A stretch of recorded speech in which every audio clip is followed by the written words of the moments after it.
Jauh sebelum minuman jahe memberikan efek hangat pada tubuh kita, gelas jahe lebih dulu membuat telapak tangan kita menjadi hangat. Lalu, apakah ini semua magic? Atau jahenya sedang demam? Atau ini tanda cinta dari jahe untuk kita? Jawabnya tentu tidak. Peristiwa ini dikarenakan kalor dari gelas berisi jahe hangat yang suhunya lebih tinggi berpindah ke tanganmu yang suhunya lebih rendah. Jadi, mari kita bersepakat bahwa kalor adalah salah satu bentuk energi yang berpindah dari benda yang bersuhu tinggi ke benda yang bersuhu lebih rendah. Mari perhatikan contoh kalor lainnya. Saat memasak sayuran, kalor dari api kompor berpindah ke dalam panci. Kemudian kalor tersebut berpindah ke dalam air sehingga air menjadi panas dan sayur yang ada di dalamnya menjadi masak. Peristiwa tersebut membuktikan bahwa kalor dapat berpindah. Prinsip kalor pun terjadi pada sinar matahari. Meski letak matahari dari planet kita sangat jauh, sekitar 152 juta kilometer. Ini sama saat kita diboncengin sama abang Gojek selama 2,5 juta jam, atau nonton SpongeBob selama 100.000 hari, atau nunggu hasil reboisasi dari hutan kita selama 289 tahun baru hijau kembali. Namun jarak yang sangat jauh itu hanya ditempuh oleh cahaya dalam waktu 8 menit 20 detik hingga kita merasakan panas matahari di bumi pertiwi.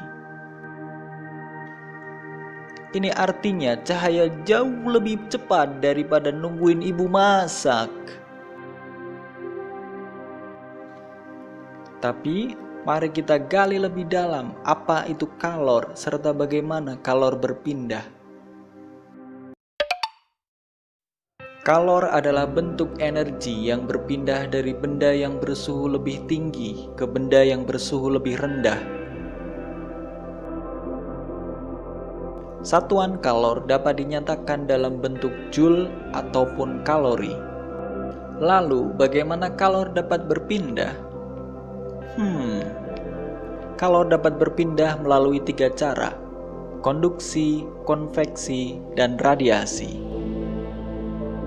Konduksi adalah perpindahan kalor pada suatu zat tanpa disertai dengan perpindahan molekul-molekul zat tersebut. Fenomena ini bisa kita lihat pada peristiwa berikut ini. Ketika memegang kembang api yang sedang dibakar, besi yang kita pegang juga ikut terasa panas. Begitu juga knalpot motor menjadi panas saat mesin dihidupkan. Tutup panci, gagang teflon, solet, capit menjadi panas saat dipakai untuk menutup rebusan air.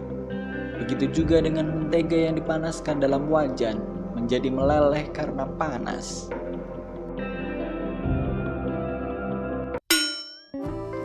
Konveksi adalah perpindahan kalor dengan disertai perpindahan molekulnya.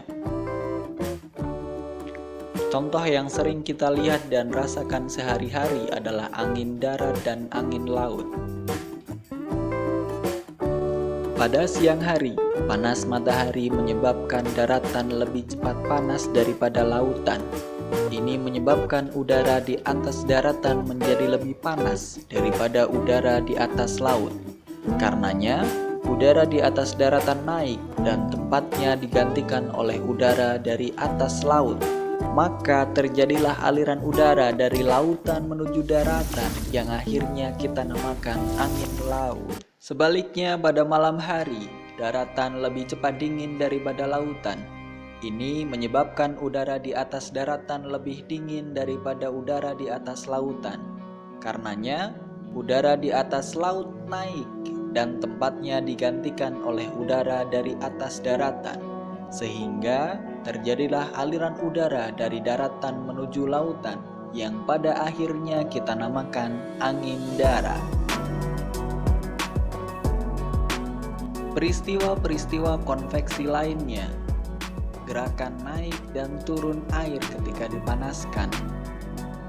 gerakan naik dan turun kacang hijau atau bahan makanan ketika dipanaskan, gerakan balon udara, asap cerobong pabrik yang membumbung tinggi. Radiasi adalah perpindahan kalor yang tidak memerlukan zat perantara.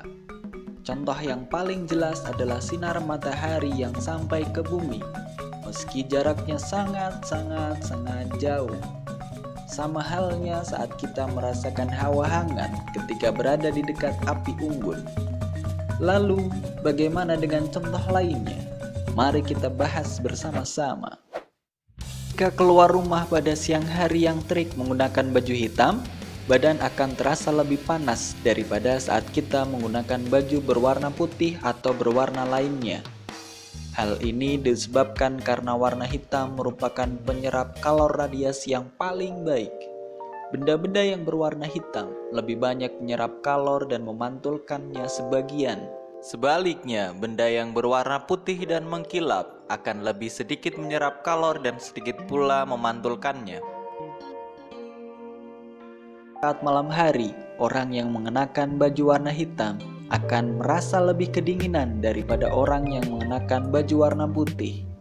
Hal ini terjadi karena saat malam hari, pakaian yang berwarna hitam menyerap kalor yang dikeluarkan oleh tubuh manusia. Peristiwa-peristiwa radiasi lainnya, menetasnya telur-telur unggas dengan lampu bohlam. Pakaian basah menjadi kering ketika dijemur di bawah terik matahari. Pada akhirnya, kita harus mampu mengolah energi-energi kalor yang luar biasa besar dengan segala kemampuan ilmu pengetahuan dan fasilitas yang ada untuk kesejahteraan umat manusia. Dan tentunya agar para alien dari planet antah berantah tidak menginvasi bumi dan mengambil alih sistem di bumi ini. Terima kasih sudah menonton video ini. Klik like, comment, and subscribe. Outside pamit. See ya.